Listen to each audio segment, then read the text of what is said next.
Bonsoir à tous et merci de nous suivre sur Guinée News TV. Nous recevons un invité, il est leader politique, c'est un produit de la finance internationale, il est guinéen.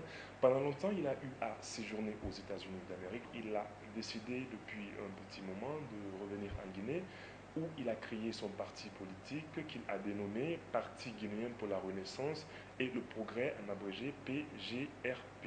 Et vous avez sûrement compris, nous sommes aujourd'hui avec Alpha Ibrahima Ba.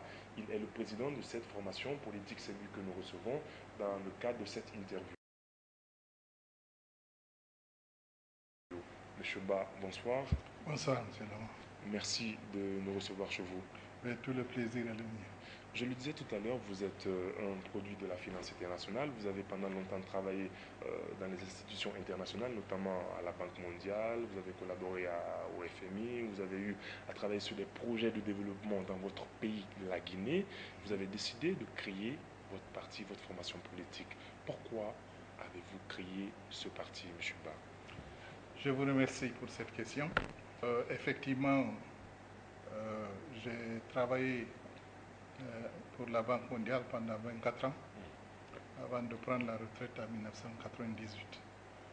Et après ma retraite, la banque m'a commis en tant que consultant pour essayer de réformer le secteur de l'eau et de l'énergie de la Sierra Leone, qui venait de sortir de guerre. Et ensuite, au niveau de Conakry ici, la banque m'a demandé de m'impliquer pour préparer un projet important qu'on appelle le programme d'appui aux communautés villageoises, PACV. Et c'est un projet qui fait charnière au sein de la Banque mondiale parce qu'il est arrivé à un moment où la banque avait décidé de se désengager un peu des infrastructures pour se focaliser sur les aspects gouvernance. Donc le PACV, c'était un programme essentiellement de gouvernance. Et c'est ce projet dont je suis très fier, qui est aujourd'hui jusqu'à présent en cours d'exécution. Donc je suis rentré ici en 1998 parce que fort convaincu que j'avais quelque chose à apporter pour mon pays. Donc après avoir travaillé donc pour la banque dans plusieurs pays, la Côte d'Ivoire, le Togo, le Bénin, la République centrafricaine, où j'ai ouvert le premier bureau de la Banque mondiale, je me suis dit qu'il était temps de revenir chez moi et de me consacrer au développement de mon pays. Alors, après donc travailler en tant que consultant pour la Banque mondiale, la Banque islamique de développement m'a aussi commis pour être le représentant sous-régional pour la Guinée et la Sierra Leone, avec un portefeuille très important de près de 25 projets couvrant tous les secteurs en Guinée ici et en Sierra Leone. Donc ce qui veut dire que j'étais intimement mêlé au développement socio-économique du pays. Mais en fait, pourquoi me lancer dans la politique? Ça, c'est une question très importante. Ayant consacré toute ma carrière dans le domaine du développement, j'ai su apprécier l'importance et l'impact que la politique pouvait avoir sur le développement. Donc je me suis dit que je ne pouvais rester en marge de la politique. Il fallait que j'aie une plateforme d'expression pour pouvoir transférer mon expérience du domaine du développement dans le domaine politique. Nous avons ici en Guinée une centaine de partis politiques. Qu'est-ce qui fait la particularité de votre parti, le PGRP, le Parti guinéen pour la Renaissance et le Progrès? Disons que j'ai vu pendant ces nombreuses années des investissements énormes qui avaient été consentis, non pas seulement pour la Guinée, mais pour plusieurs pays de l'Afrique, pour le développement économique de ces pays.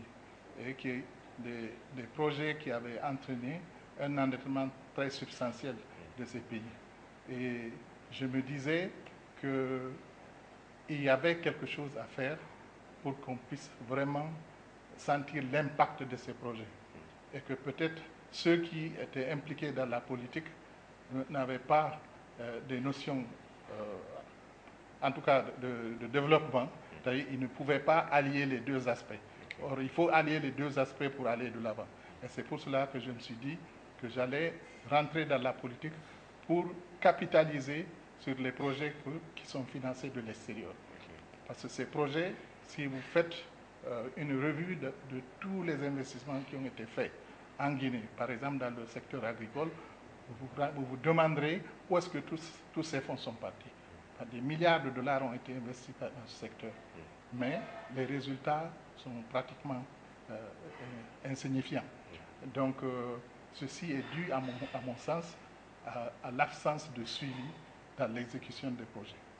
Et c'est cette expérience que je voudrais apporter aussi un plus pour la Guinée. D'accord. On se souvient qu'avant le premier tour, vous avez manifesté le vœu de briguer la présidence de la République. Pourquoi, à la dernière minute, vous vous êtes désisté? Le Parti guinéen pour la Renaissance et le Progrès a été lancé en avril 2010.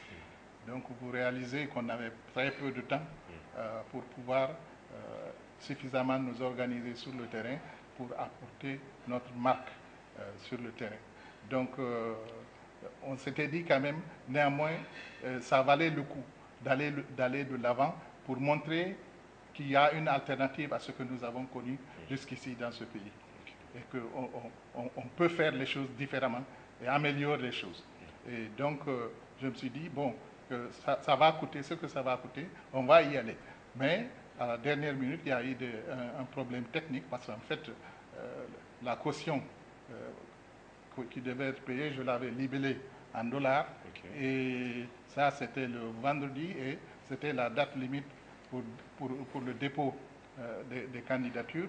Donc j'ai eu des problèmes pour faire le change à temps. Et donc finalement, on a décidé en fait, bon écoute, prépare-toi mieux, passe à l'implantation de ton parti et laisse pour le moment les présidentielles de côté.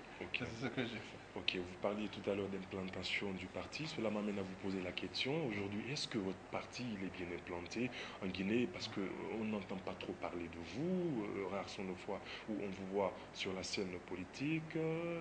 Pas d'apparition au niveau de la télévision, au niveau de la presse. Qu'est-ce qui explique cela? Merci. Je pense que je suis de nature une personne assez réservée. Et je parle quand il faut parler. Et quand il ne faut pas parler, je me tais. À mon sens, la plupart des politiciens que nous avons ici, ils sont rompus à l'art de la parole et ils passent leur temps à épiloguer sur les médias. Bon, alors que le vrai travail se fait sur le terrain. Il faut descendre sur le terrain, apprécier les besoins des populations et imaginer comment on peut résoudre ces problèmes pour la population, pour réduire la pauvreté dans notre pays. Et c'est ce qui m'importe. D'abord, c'est l'implantation. Que je sois connu, que le parti soit connu partout en Guinée.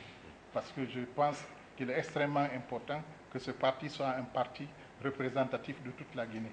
Et j'ai vu ce que l'ethnocentrisme et le régionalisme pouvaient, les dégâts que ça pouvait entraîner pour un pays. Pour la stabilité d'un pays, il faut absolument qu'on se départisse tous ces maux en fait, qui gangrènent le pays. Donc je me suis dit qu'il faut descendre sur le terrain et travailler sur l'implantation. Aujourd'hui, je pense que mon parti est mieux implanté que la plupart des partis dont on parle ici. Parce que nous avons près de 53 fédérations qui sont installées à travers le pays, dans tout le pays. Donc, basse, moyenne, haute et Guinée forestière. D'accord. Et vous disiez tout à l'heure que vous parlez lorsqu'il faut parler. Or, il se trouve qu'en ce moment, l'actualité est vachement riche. On parle de la recomposition de la CENI. On a d'ailleurs désigné les 25 commissaires de la future CENI. Aujourd'hui, il y a problème au niveau de cette CENI encore. À peine qu'on a désigné les commissaires, que de l'autre côté, du côté de l'opposition, il y a polémique. On parle du représentant de Jean-Marie Doré qui s'est miraculeusement retrouvé la liste de l'opposition et depuis lors on n'a pas entendu M. Ba, le PGRP, se prononcer sur ce sujet. Quelle est votre position sur tout ce qui se passe actuellement sur la scène politique guinéenne? Effectivement, comme vous dites, je parle quand il faut parler. Et quand il s'est agi de mettre en place le cadre de dialogue inclusif au mois de décembre dernier. Bon, nous étions fortement impliqués. Et en tant que centriste, parce que je dis bien que le PGF... Vous êtes centriste je suis centriste moi-même. Okay. Et donc nous avons œuvré énormément pour que le dialogue se tienne. Et il a fallu toute la diplomatie des centristes pour rapprocher les points de vue de la mouvance présidentielle et de l'opposition. Parce qu'ils se regardaient en chaîne de faïence et nous avons décidé qu'il fallait partir des points d'accord, s'asseoir et voir ce qui était le plus facilement acceptable par toutes les parties, commencer par cela. Ainsi, graduellement, on a pu aborder les sujets importants qui sont fondamentaux pour le devenir de ce pays. Okay. Donc c'est grâce au centre que les deux tendances politiques, mouvance et opposition, ont accepté de se réunir dans le cadre de ce dialogue. Ce centre a été de facto reconnu aussi bien par la mouvance que par les partenaires qui nous appuyaient. Okay. Qui sont ces partenaires? Bon, ça va être l'Union européenne, l'OIF, tous, ils ont apprécié l'apport que le centre a apporté dans ces discussions. Okay. Donc, à notre avis, il aurait été tout à fait normal que dans la loi organique, avant de publier la loi organique, qu'on tienne compte des réalités politiques sur le terrain et qu'on sache qu'il y ait un centre qui est reconnu et que ce centre-là qu'on puisse en tenir compte dans la répartition des sièges au sein de la CENI. Okay. Donc, à mon sens, d'abord, il aurait fallu, dans la révision, il y a eu problème fondamental parce que, dès le départ, parce que pour des intérêts plus ou moins non avoués, certains ont poussé, ont manœuvré, en fait, pour que la loi organique ne parle que de l'opposition et de la mouvance. Okay. Bon, parce qu'il y avait certainement des arrière-pensées pour ceux qui ont poussé l'adoption de cette loi. Okay. Parce que la logique aurait été de coller à la réalité du terrain et voir qu'il y a trois tendances politiques qui se sont dessinées et que, donc, il faut en tenir compte. Maintenant, je suis heureux dans un certain sens qu'il y a eu reconnaissance de l'existence du centre, puisque un siège de la CENI a été octroyé au centre à travers le parti de Jean-Marie Doré. Okay. Donc, ça, c'est une reconnaissance du pouvoir qui, effectivement, il y a une tendance centriste qui existe. Mais à mon sens, tout ce processus de sélection des commissaires, et en fait, on n'y a pas fortement réfléchi. Parce que ce qui est important pour nous, c'est d'avoir des commissaires qui sont indépendants, qui sont de haute moralité et qui puissent s'engager à gérer nos élections pour que très rapidement nous puissions voir une Assemblée nationale qui soit effectivement l'émanation du peuple. Okay. Moi, c'est ce qui est important. Que mon parti ait quelqu'un au sein de la CENI ou pas, en fait, moi, ce n'est pas aussi important pour moi. Okay. Mais c'est de savoir que ceux qui sont là sont des gens intègres, impartiaux et qui vont entériner la volonté du peuple. Okay. Hein? Voilà. D'accord. Vous disiez tout à l'heure que votre parti, votre formation politique est centriste. Et pourtant, avant le premier tour, vous aviez signé un protocole avec le RPG, qui est aujourd'hui le RPG Arc-en-Ciel. Et c'est à la suite de ça que le président a été porté au pouvoir. Pourquoi ce changement? Vous étiez au départ de l'opposition, aujourd'hui du centre. Qu'est-ce qui explique cela? Est-ce parce que les engagements qui ont été pris n'ont pas été respectés entre vous et le président Alpha Condé que vous vous êtes dit que vous êtes du centre maintenant aujourd'hui? Bon, je vous remercie pour cette question qui me semble être très importante. Effectivement, quand il s'est agi de l'élection présidentielle, nous nous sommes engagés dans une alliance avec le RPG en toute connaissance de cause parce que nous avions estimé en ce temps-là que il nous fallait un homme nouveau, un homme qui avait quand même fait ses preuves en Guinée, et qui n'avait accepté aucune compromission et qui avait une expérience à l'extérieur du pays et qui, à notre sens, pouvait amener le changement que tout le monde désirait. Ceci en opposition à ceux qui ont en fait participé à l'état de fait du pays. Lorsque vous dites ceux qui sont bon, vous avez à l'opposition, l'UFDG, le leader de l'UFDG, était un membre très important de l'équipe de Lansana Conté. Donc il ne pouvait pas, disons, dire qu'il ne faisait pas partie de cette équipe. Donc il en assume les forces et les faiblesses. Et s'il y a des reproches à faire à ce régime, il doit les assumer pleinement. Et nous avons estimé qu'il était important d'avoir un visage neuf sur la scène. Et c'est pour cela que nous nous sommes alliés au professeur Alpha Condé. Et surtout, nous nous sommes encore alliés avec lui parce que nous avions élaboré, nous avions revu ensemble son programme de travail. Et ce programme était un programme qui nous satisfaisait. Et ce programme correspondait à plus d'un titre à celui que nous étions engagés de faire dans le cadre du PGRP. Donc c'est pour cela que nous l'avons soutenu. Maintenant, il s'est agi de dissoudre les partis politiques qui former l'arc-en-ciel et qui devaient se fondre dans le RPG. Alors là nous avons dit non. Parce que nous voulions garder d'abord notre indépendance de parole et de critiquer ce qui se passe.